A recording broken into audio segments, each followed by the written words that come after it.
хүн өөрийгөө явсныхаа дараа тодорхойлно. За хин нэгэн үг дээдсэн магадгүй Чингис хаан ч юм уу, Жамуха ч юм уу, Боорчин ч юм уу тултал тэр саванда хантал явсны ард дээр би бас дагаад энэ хүртэл хантал явах боломжтой байна гэдэг итгэл дараа үедээ төрж идэг. За яг тэрнтэй адилхан бид нар өөрсдөө юу гэж хардсан бэ гэхээр хөх монголчууд бидний өвөг дээдэс үндснээрээ энэ савыг дүүргээд хувь тавилангийнхаа эзэн болоод тэр хүртэл хантал явж ижээ. Тэр биднэрт энэ потенциал байгаа юм байна гэд өөрсдийнхөө үндэснийг өөрсдөө тодорхойлж хардаг. Ийм зүйл тогтолт. За, ингээд identity буюу одоо нэгдэл ондоошилч гэж яриад байгаа. Бусдаас ялгарах бидний ялгаралч гэж яриад байгаа. Ийм зүйлсүүд гарч ирнэ. Тэгэхээр энэ ялгарал ондоошил гэж хэлэгдээд байгаа зүйлсүүд маань хувь хүн өөрийгөө хувь заяаныхаа талбар дээр хэн бэ? Үндэстэн өөрийгөө хэн бэ гэж тавих тэр тодорхойлтыг гаргаснаас эхэлдэг. Жишээлбэл Орос 2016 онд Оросын шинжлэх ухааны академи маш олон судалгаанууд хийгээд агентлаг төрийн түвшинд тэгээд Орос хүн хэн бэ гэдэг тодорхойлтыг гаргаж ирсэн. Орос хүн хэн байх ёстой юм бэ гэдэг. Тэгээ Орос хүн хэн байх ёстой юм бэ гэдэг тодорхойлтыг явж гаргаад сүүлийн 300 жилийн турш бүс нутгийн болон дэлхийн хэмжээний 200 жилд нь бид нар тулгаралт дайнд оролцож ижээ. За бид нар бол ямар ч нөхцөл байдлыг даван туулдаг юм үндэстэй байна гэдэг тодорхойлтыг сүүлийн 300 жилийн бүх талын улс төр, нийгэм, ард иргэд, зовлон жаргал гэдэг юунууд дээр датанууд дээр тулгуурлаад бид нар даван туулдаг үндэстэй юм а гэдэг тодорхойлтыг өөрсдөд өгсөн ба. За тэгэхээр даван туулдаг үндэстэй юм а гэдэг өөрсдөн дээрээ тодорхойлтыг өгсөн юм чинь Орос хүмүүрт ширээний ном. За өөрийг нь бол улсын тодорхойлолт өгсөн ба шүү дээ, тий. Тэгээ ширээний номыг гаргаж өгч байгаа. Тэнцэн нь бол зэн буддизмаас ахуулаад квант физик, орчлонгийн уран зохиол, сонгодгууд, философийн шилдэгүүд рүү ороод 173 ширээний ном гаргаад өгсөн ба. Орос хүн унших хэрэгтэй. Байгалийн шинжилгээ ухаанаас ахуулаад нийгмийн шинжилгээ ухааныхаа сорууд руу хүртэл. За энэ мэдчлэн дэлхийн үндэстнүүд төрүүд өөрсдийнхөө үндэстнийг тодорхойлдог. Энийг бол датагаа түүхээс авдаг. За яг энэ процессыг бидний өгдөөдөөс их Монгол улсыг байгуулж явахдаа үедээ ялан дийлж явах үедээ хэрхэн авч исэн бэ гэдгийг л эхний хичээл дээр үзье. Өнөөдөр үзнэ. За дараагаар нь тухайн үндэстэн нэг юм үзэл санаатай. Жишээлбэл Америкууд либерал үзэл санаатай, Оросууд юу гэдэг социалист нийгмийн байгууллагыг байгуулна гэл ингээл янз бүрийн үзлүүд илгэрч байгаа. Сүүлийн үед бол неолиберал, капитал.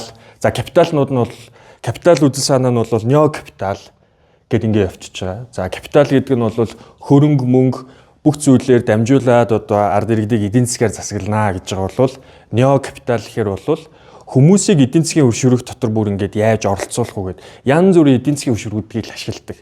Тэгэхээр тэнд тухайн нийгэм хөдөлдөг өөрийн мотивацтай байдаг, ард иргэд нь хөдөлдөг.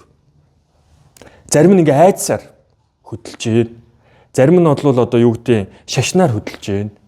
Зарим нь бол эдийн засгийн янз бүрийн санхүүгийн хөшүүргүүдээр хөдөлж байна. За бидний өвгдөд сүнсэн биен дээрээ ямар хөшүүргийг ашиглаж өөрсдийгөө маргааштай хөдлөгдөг байсан бэ гэдэг амьдралын эрчим хүчний урсгал үзэл санааг нь үзнэ гэсэн.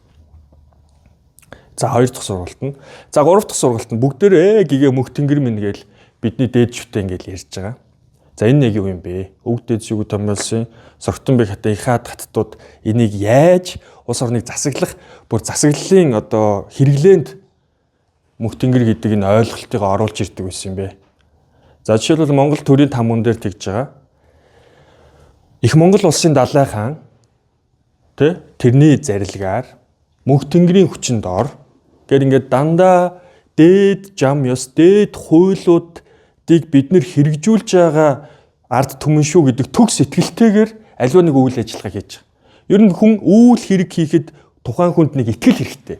Нэг тулгцэг хэрэгтэй, сэтгэл санааны нэг юм юу хэрэгтэй шүү дээ, тулгуур хэрэгтэй. Тэр шүтэн, тэр сэтгэлийг нь дэвтээгээд сэтгэлд нь итгэл урам зориг өгөөд гарцаагүй туйлын үнэм шиг мэдрэмж өгөөд за магадгүй туйлын үнэн ч байж болно.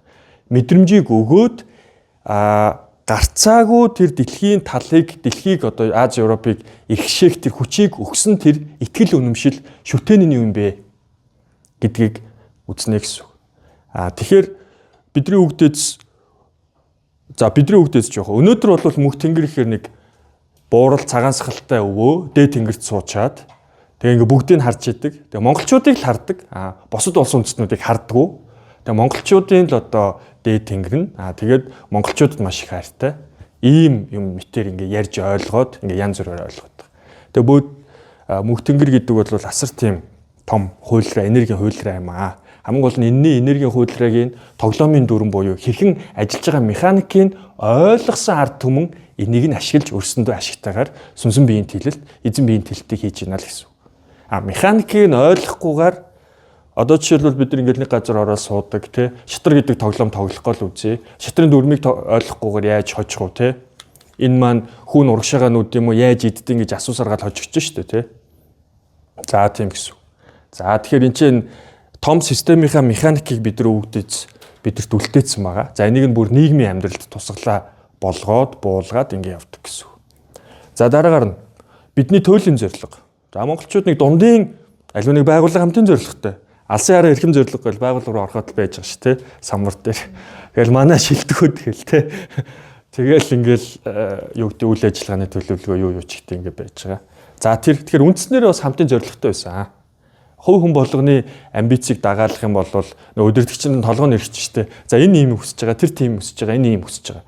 Гэтэл их хааны үед, их Монгол улсын хүчирхэгжилтийн үед бол хамтын зорилгыг доороос нь дээш нь өсвөр наснаас нь ерөөсө багаас нь тэр баатарлаг туйл, үлгэр домог, магтаал гэдэг зүйлээр үндэсний өв соёлын элементүүдээр дамжуулаад ерөөсө нэгдсэн нэг зорилго руу улс гэрээ ирэх ашиг номер 1 шүү гэдэг нэгдсэн нэг зорилго руу аваачдаг байсан. Тэрэн дээр бас технологитой. Тэгээд энэ технологи нь бол хувь хүний өөрийнх нь сүнсэн биеийн хувь тавилангийн замналыг нь бас илрүүлж гаргаж өгдөг. Ийм технологи байсан ба. За энэ рүү орно. За өр зүрхэн дээрх зорилго бол Чингис хаан гэж юм бэ. Бид нар өнөөдөр нууц товчон дээр болвол Чингис хаан гэдгийг тал нутгийг эзэлсэн нэгэн баатар ир гарч ирээд тэгээ ерөөсө бүгднийг арчаал арга ухаан хүч чадал эрэмгийн зориг одоо хайр сэтгэлийн дөөлөл болгоод нууц товчог уншаад байгаа л та. Яг гоё. Түүхэн үүргээ гүйцэтгсэн. Чингис хаан бол монголчуудын гэдэг одоо дэлхийд даяар тунхаглалцсан. Гэхдээ нэг асуудалтай зүйл нь 1880-ад онд Манжийн номын сангаас хятад их галигтайгаар Оросын үнэн алдартны шашинтны одоо тийм лам хүн тэр номын сангийнх нь Манжийн номын сангийн тэр номын санчийг нь авилгадж хагаад тэгээд хятад галигаар нь хөрвүүлээд ингээд өнөөдөр дэлхийд гарч ирсэн юм зохиол байгаа. Оросын шинжлэх ухааны академиас бол нууц товчон дээр юм судалгаа хийсэн байдаг. Тэгээд тэр судалгааны дүгнэлт нь юу байсан бэ гэхээр энэ анхных нь их биш байна. Нэгдүгээрт. Хоёрдугаарт их Монгол улсын дотоод зөрчилтөө хагаралдааны үед 1240 онд хан хөвүүдийн бүлхэм одоо Чингис хааны шууд угсаа гаруулсан хүмүүс байгаа шүү дээ тий. Ноёд сайд нар төшмөдүүдийн бүлхэм одоо суурин соёл иргэншилд ороод төрийн одоо янз бүрийн төшмөл даамал тийм хүмүүс байгаа. Бичгийн номын хүмүүс байгаа. Гуравдугаарт жанжид одоо сайд нарын бүлхэм тий. Цэргийн стратегч, цэргийн эрх мэдлэлтнүүд байгаа. Энэ гурав болвол хоорондоо маш их зодтолж ирсэн. Тэгээд улс төрийн хувьд зодоо хийж яхад цэргийн эрхтнүүд нь одоогийн Монголын нууц товчооны хувилбарыг үндсэн хувилбараас нь өөр нэгэн их хувилбар болгоод ингэж гаргаж ирсэн, бичүүлсэн, захиалгаар одоо нийгэмд пропаганда хийлгэсэн ийм баримтчиг байна гэж дүгнэлт гаргасан байдаг. Тэгээ ерөнхийдөө бүх элементүүдээр нь тасалж үзээд Монголын нууц товчооны өнөөдөр одоо хувилбар болвол Чингис хаан 9 өрлөг баатар сайд жанждуудыг бол маш их өргөдөг байсан. Алтан уургийн болон өөрийн үр хүүхдүүдэд бол тийм ч хайртай байгаагүй гэх мэт тийм дандаа шүлгэлсэн хэсгүүд дээр нь ингээд пойнтлцсан байдаг. Өнцгүүдийг харуулад нь шүү дээ тий. Тэгэхээр яг нэг л хааны дөөлийг уншиж байгаа юм шиг бодловч, үлгэр домгийг уншиж байгаа юм шиг бодловч, түүхийг уншиж байгаа юм шиг бодловч дотор нь арай тэр өнцгийг нь өөрчлөх замаар пропаганда хийдэг. Нийтийн оюун санааг өөр тийш чиглүүлж байна гэсэн. Танчи манайхаа хэвлэл мэдээллийн сошиал машин дээр ажиллаж байсан байгаа. нэг мэдийг одоо юу гэдэг нь те ерөнхийлөгчийн талаас нь гэдэг ч юм уу те ингээд яатсан ба штэ. Тэгсэн чинь өнөөдөр бодлол Батлан хамгааллахын сайд генералууд нь яг үндсэн Монголын одоо баримт бичгийг яг нь өөрсдийнхөө талд манай хаан чинь тэгэхээр сайн хүний нэрийг нөгөө хид чувааж идэж болтгол юм байна л да. Сайн хүний нэр бариад гусаадсэн. Өнөөдөр ч бид нар Чингис хааныхаа нэрийг одоо нойлын цаасан дээр биш юм а гэхэд архин дээр тавиал те нэрийг зараал идээд нь штэ. Яг тэрнтэй адилхан 1240 онд өнгөрөөд 20 жил ч болоог багт нь тэгэл итэл хийсэн баг. Ерөнхийдөө энэ бол хүн төрөлхтний юм зүй тогтол. Сайн хүний нэрийг брендийг барьж аливаа нэгэн үйл ажиллагаа өөрийнхөө итгэл үнэмшлийг тулгадаг. За энэ мэтчлэн бид нар ерөнхийдөө сургалтыг дандаа ингээ асуудлын гүн рүү н ороод ингээд явна. Тэгэнгუთ шаштрын чуулган дээр Чингис хааны дээд түүх ингээ алангой хатан ингээ яваад Чингис хааны өвөө эмээнэр нэм хүмүүсээс ингэсэн Чингис хаан ч өөрөө ийм зүйл хийсэн хөвгүүд нь ийм зүйл хийсэн гэд маш дэлгэрэнгүй ярих боловч хүүрнэх боловч Чингис хааны талаар бичсэн яг хэсгүүд нь нууц товчоотой бас таардгүй шаштрын чуулган дээр. За мэдээж ихнэр хүүхдээ алдсан хэсэг дээр зүч манайх мөн эсэх биш эсэх гэл ингээл зөндөө. За алтан дэд үнэ айлга бол түүх нь бол бүр шал ондоо.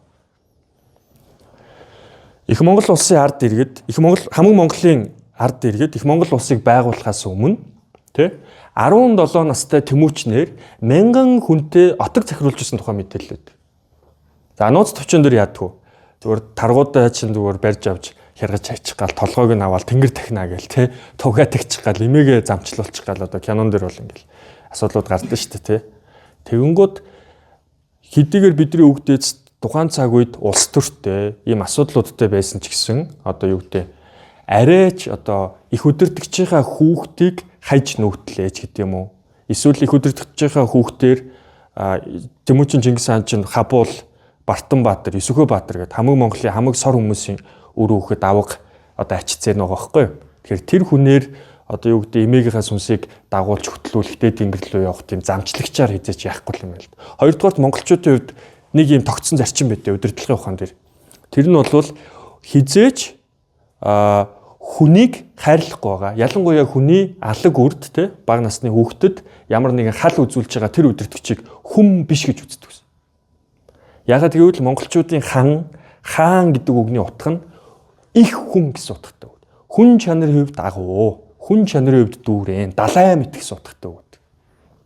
Тэр нөгөө далай мэт хүн чинь яг хаан болж суучаад дайсныхаа хүүхдийг нь ингэж ивэл яах вэ?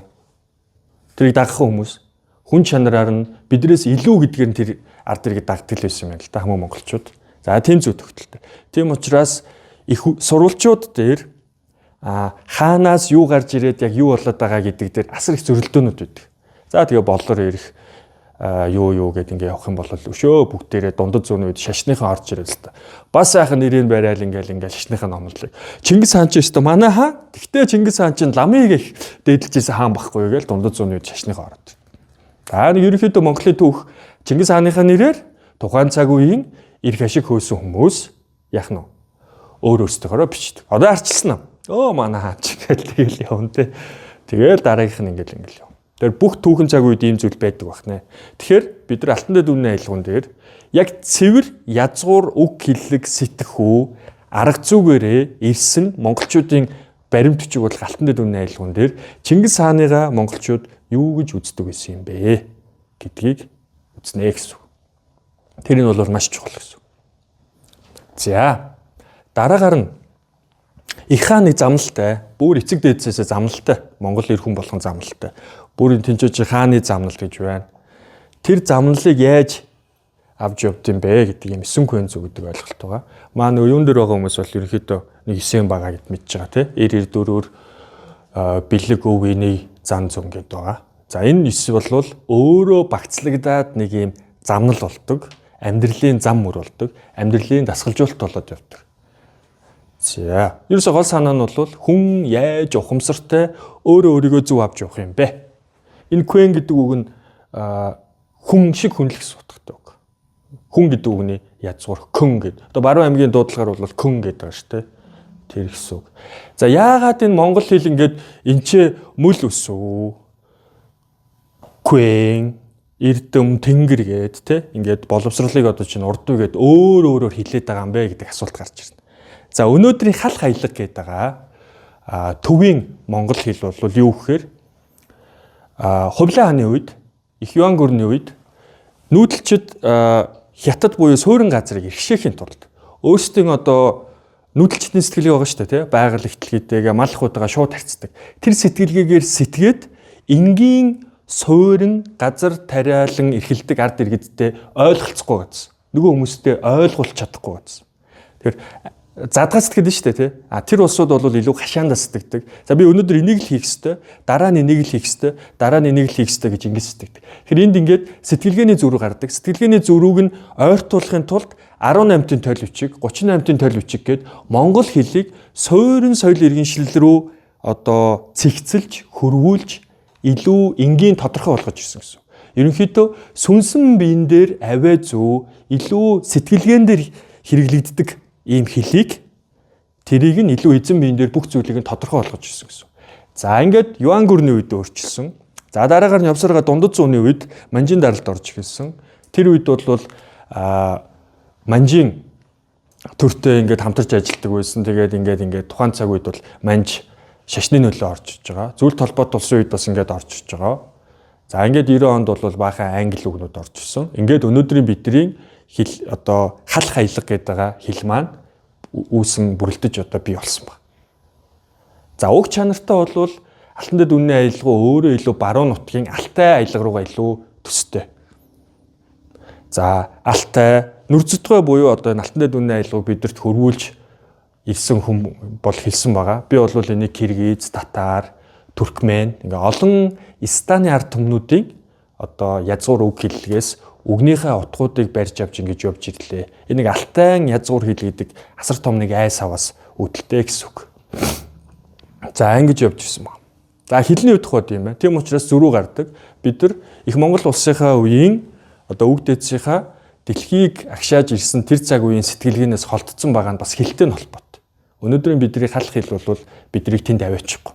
За одоо жишээ нь монгол хэл бол зүгээр л уран зохиолын хэл, англи хэл бол технологийн хэл, англи хэл бол одоо юу гэдгийг онлын хэл гээд тэгдэг л дээ. Одоо жишээ нь bottleneck гэж үг аваад тэргээ тайлбарлаад томьёо хэл мэл гээд тэгдэг. А монгол хэл бол яг энэ язгуур үг хэлгээр бол хамгийн сүпэр томьёо хэл. Хим гээл, сүнсэн бие, эзэн бие, мон гээл ингээл томьёолол явчихдаг. Базаал задлал. Энэ өөрөө дидактив, индактив буюу нэгтгэн дүгнэх задлан шинжлэх чадруудыг тархины хоёр чадвар байгаа, тийм үндсэн хоёр чадвар л байгаа. Энийг асар хурдцтай хамгийн нэгж процесс руу багасгаж хийх, маш өргөнөөр харж хийх энэ хоёр процессыг зэрэг хийгээд тахад хүний тархины үйл ажиллагаа сайжирдаг гэж үздэг. Тийм учраас үгийг, утгыг нь ойлгосноор хүний оюун санаа задардаг гэж үздэг. Хүний ганц үг чоп хэлчлээ. Ард нь яагаад хэлв? Ямар энергиэр хэлв? Ямар сэдэлтэй хэлв? Ямар эрх шиг энэ хүн так гэд ингээд хийх гээд байна. Ингэдэг. За хоёрдугаарт монгол бичгийн талаар ойлголт байгаа. Монгол бичиг өөрөө га гэ тэ хуугу көөхүү гэд ингээд юу яхад явчихна. Тааж бичдэг. Тааж уншдаг. Тааж гэдэг чинь ямар процесс явж байгаа юм гэхээр тэнцээ олон альтернатив вариант хувилбаруудыг хүн тархиндаа сэтгэдэг гэсэн. За энэ гаан бах уу гэн бах уу тий. Эхлээ үгийнхээ язгуурыг өгдөө шүү дээ. Энэ ямар үг үлээ? Энтэй ойролцсон ийм үг байх уу, тийм үг байх уу? Ингээд тааж бодож жогоод тухайн одоо өгүүлбэрийг уншичаад тэр дунд нь ойлгохгүй байгаа үгээ ямар үг утга агуулгын үед байж болох уу гэж буцааж эргүүлэн таадаг. Дандаа таалгаад байдаг. Онцох шиг бичих байхгүй. Тэгэхээр энэ нь ямар үйл ажиллагааг сайжруулдаг юм гэхээр болцолт нөхцөл байдалд богино хугацаанд асар хурдан зөв оновчтой шийдвэр гаргах буюу хоёр тархины одоо дунд тэр үүсэхтэй хурц ухаан мэдрэмж нь ч орж ирдэг тааж энэ юу вэ гэдэг утга агуулгаар нь ч гэсэн хөөж. Тэгээд ерөөсөө хүний оюун ухааныг сайжруулдаг, хөгжүүлдэг, таван тархийг зэрэг ажилуулдаг бичиг юм аа гэж монгол бичиг хэлдэг. За тэгэхээр бид нар яах нь вэ? Үг зүйн талаасаа ч тэр бичгийн талаасаа ч тэр өвөг дээдсийнхээ ухаанд асар их зүйл байгааг эргэж олборлоно гэсэн үг. За хаана олборлох вэ? Одоо ч сүнсэн биен дээр ихний сард олборлох юм шүү, тий? Сүнсэн биен дээр. За сүнсэн бие 13 их үсвэртэй гэсэн. 13 их үсвэрийн за сургалтын танхимд бол өнөөдөр үндсэн 5-аас 2 нь орж ирээд явчихна. Тэрний үед юм гэхээр мэдвэл зохио. Өвөг дээдсийн орчлон ертөнцийг таньсан мэдвэл зохиогоор дамжиж сүнсэн бие цэвэрлэгдэж тэлдэг бас. Ийм өчтөй байсан байх гэхээр яаж вэ? Агаар авж штэ. Зүрх агаар аваад дараагаар нь танхимын дасгалжуулалтын үеэр өөрийгөө зэгцтэй зүг илэрхийлээд багшаас өгсөн чиглүүлгийг үйлцсэний ард дээр бусдаа хүлээн зөвшөөрөгдсөний ард дээр сүнсэн бие дахиад тэлдэг. За энэгээр хэдүүлээ сургалт руугаа ороод эхлэхээр яваад үзээд эхэлж байна. За нэг ийм зүй төгтөлтэй хэлний асуудал дээр нэг ийм юмнууд байгаа. Хэлцэн яваад байгаа юм уу? За дараа нь Монгол боловсрал гэж сурах уу, гадаад руу явах уу, яах вэ, дээд боловсрал юмаа сайжруулах уу гэл зөндөө асуудал байна шүү дээ. Тэд яг юуг хамгийн гол нь барьж авах юм бэ гэдэг нэг тийм тулгцыг байгаа. За тэрийг бол ингээ бөө юм ярих учраас энэ төр ингээ ярихчээ.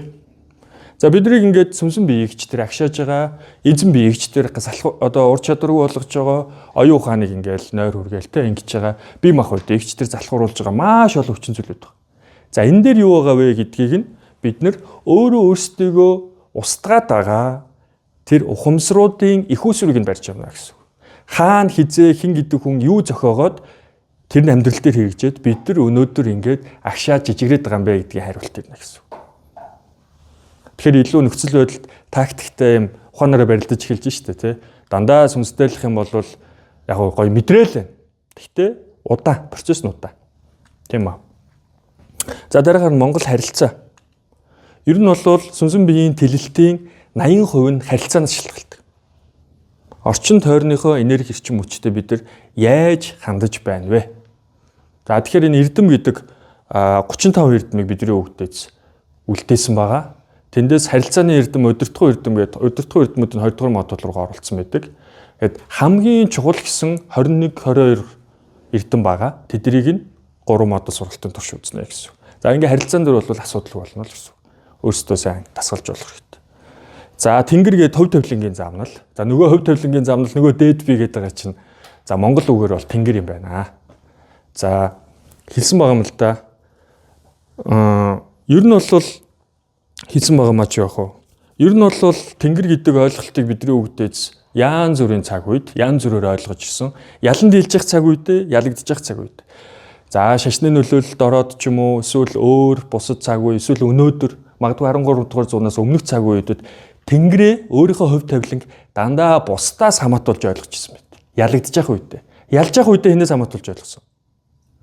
Өөрөөсөө л хамаатуулж ойлгоно шүү дээ. Тэгэхээр цөө тайрханд цацал өрөхдөө мөнх тэнгэртээ өөрийгөө шүтдэггүй гэж. Дээрээс мөнх тэнгэрээс нэг сүнс ирцээ. Тэгэхээр өвөг дээдсийнхаа уул нутгийнхаа тэр эздүүдэд цацал өргөөд ингэж холбогдохдоо би тэгтээ өөрийгөө тоож хайрлах ёстой шүү. Сүнсэн бие тий. Дээд биегээ тэнгэрээ хайрлана гэсэн юм утгатай. Тэгэхээр ерөөсөө бүх зүйлийг өөр дээрээ тулгуурлаж сэтгэнэ гэдэг ийм зүйл төгтөлтэй. За ингээ монгол хүмүүсийн ондоочлол нь юу юм бэ? Гадаад шинжийг нь дүрсэлсэн байгаа. Ингээд ерөнхийдөө бид нар сүнсэн биеийн тэлэлт гэдэг 1-р модуль сургалтыг 1 сар 7 хоног буюу 5-7 хоногийн хугацаанд үзнэ гэсэн.